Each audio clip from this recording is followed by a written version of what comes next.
Memories of Our Grandfather by Swaroopa and Siddarth Ramkumar. From Swaroopa, having grown up in Connecticut, I was only lucky enough to be graced by my grandfather's presence every other year or so for a stretch of a week or two at a time. Although we did not get to see one another as much as I wish we had, he has always been one of my favorite people. Such was the intensity of his love for family that I could feel it unquestionably always.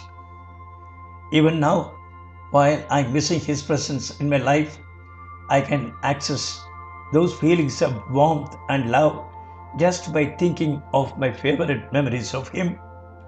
I think the best way I can demonstrate our relationship is by sharing one of these memories. When I was around 8 years old, Thatha and Patti came to visit us in Connecticut. It was a warm summer day, and I remember sitting outside with our family. All of a sudden, my best friend's mother called our house concerned because I had missed their birthday party.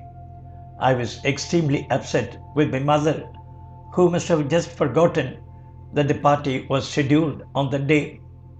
Seeing how angry I was at my mother, Tata came over to me and said gently, "Don't blame your mother, it is my fault.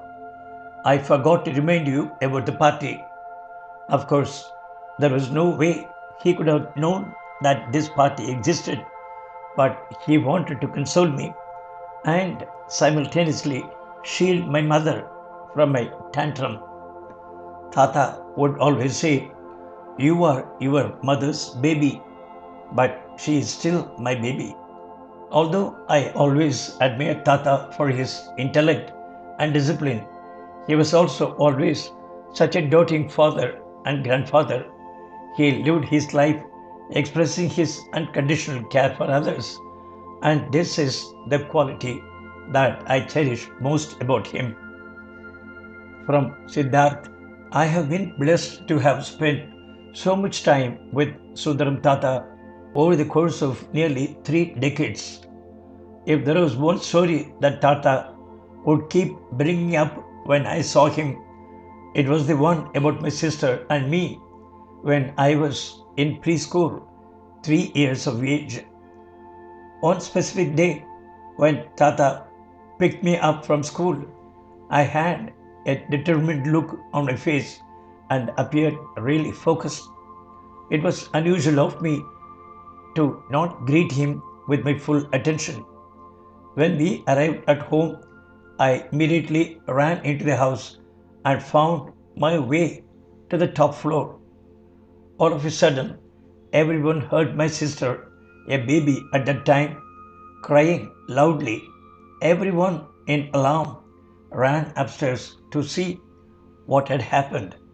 They found my sister covered in saliva from my kisses.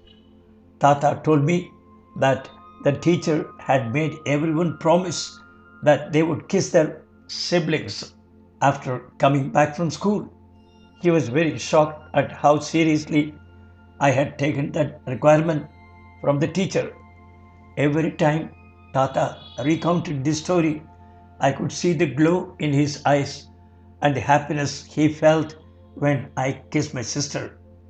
This will forever be etched in my mind as a story that Tata and I shared together.